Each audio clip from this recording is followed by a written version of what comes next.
Halo guys, kembali lagi dengan saya Adi dari MIT Teknologi Digital. Di video kali ini saya akan sharing ya mengenai alur yang benar pada saat teman-teman melakukan isu SSL. Nah, video ini dipersembahkan oleh Onidel, Cloud VPS terbaik dengan performa tinggi, fitur lengkap, dan uptime hingga 99,99%.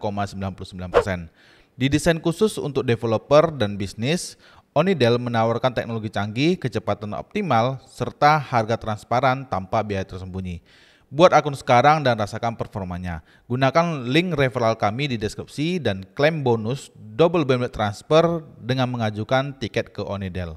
Nah, ini banyak sekali ya teman-teman itu yang menambahkan domain dan subdomain itu sering bermasalah mengenai SSL. Saya pasang SSL-nya tapi kok nggak jalan, SSL-nya kok nggak bisa terisu dengan baik gitu. Jadi ini selalu jadi pertanyaan yang berulang-ulang. Nah, sebenarnya kalau saya lihat dari flow dari teman-teman itu yang bermasalah itu ada flow yang salah.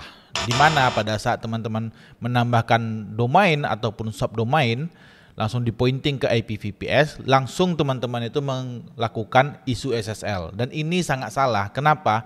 Karena pada saat kita menambahkan subdomain baru ataupun domain baru, ada namanya proses propagasi DNS, di mana DNS kita itu terbaca di seluruh dunia. Nah, ini perlu kita pastikan dengan sangat baik, apakah propagasi DNS kita itu sudah berhasil terbaca di seluruh dunia atau belum gitu. Kalau belum, jangan teman-teman lakukan isu SSL. Kenapa? Karena kalau teman-teman lakukan isu SSL, pasti SSL-nya juga tidak terpasang. Dan kalau teman-teman melakukan isu SSL secara terus-menerus dalam waktu yang singkat, teman-teman akan kena rate limit dari penyedia SSL. Dalam hal ini misalnya Let's Encrypt ya. Jadi Let's Encrypt itu memiliki rate limit gitu. Jadi teman-teman tidak bisa melakukan isu terus-menerus dalam waktu singkat. Nah, biasanya kalau kita udah isu dalam waktu 1 jam misalnya kita lakukan isu lebih dari 5 kali, itu biasanya kena rate limit. Nah, ketika teman-teman kena rate limit, pengalaman saya kita harus menunggu 6 jam sampai 24 jam sampai limitnya itu dibuka kembali sehingga kita bisa melakukan isu SSL. Yang tadinya teman-teman mau cepat, jadi teman-teman jadi lambat. Nah, prosesnya yang paling benar adalah kita tambahkan dulu subdomainnya. Misalnya di sini kita tambahin subdomain add misalnya, saya mau nambahin misalnya lab misalnya, saya pointing aja ke IP ini. Nah, pada saat teman-teman pointing, teman-teman matikan dulu proxy statusnya. Nah, kita save. Tujuannya supaya kita bisa tahu apakah subdomain lab ini sudah mengarah ke IP yang kita masukkan di sini, yang kita pointing di sini atau belum gitu. Nah, selalu teman-teman masuk ke situs namanya DNS Checker. dnschecker.org. Nah, di sini teman-teman bisa masukin lab. Subdomainnya lengkap ya. Di sini lab.domainhost.net. Sini kita pilih ARICOD, lalu kita klik search di sini. Nah, pastikan ini semua hijau dia. Hijau. Semua dia hijau, terutama di Singapura ya. Kalau kita orang Indonesia kan kita cek di Singapura, US gitu. Nah, tapi saran saya teman-teman tunggu aja sampai semuanya hijau. Nah, ketika ada hijau semua seperti ini, baru teman-teman lakukan isu SSL.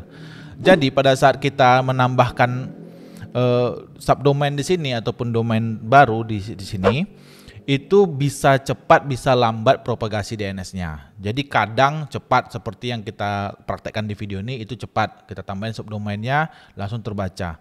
Tapi bisa juga dia lambat. Gitu. Jadi teman-teman itu pada saat teman-teman menambahkan domain atau subdomain di DNS manajemen teman-teman, ini di sini kita pakai CF ya. Kalau teman-teman nanti pakai DNS manajemen yang lain itu sama juga flow-nya. Pada saat teman-teman tambahkan, yang langkah keduanya adalah teman-teman lakukan pengecekan propagasi DNS.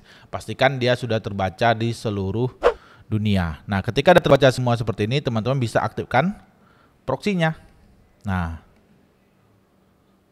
oke, setelah teman-teman aktifkan proxy-nya, baru teman-teman lakukan isu SSL.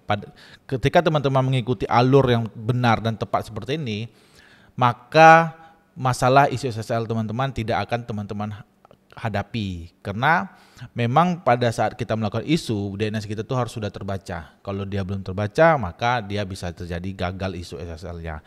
Dan kebanyakan orang melakukan ketika dia gagal, dia lakukan isu terus-menerus sehingga dia kena rate limit dari Let's Encrypt-nya. Oke, itu dia cara paling tepat, paling benar pada saat teman-teman melakukan isu SSL di Let's Encrypt. teman-teman bisa praktekkan di website teman-teman. Apakah itu teman-teman menggunakan domain ataupun subdomain, sarannya sama semua. Oke, sampai ketemu lagi di video lainnya. Thank you guys.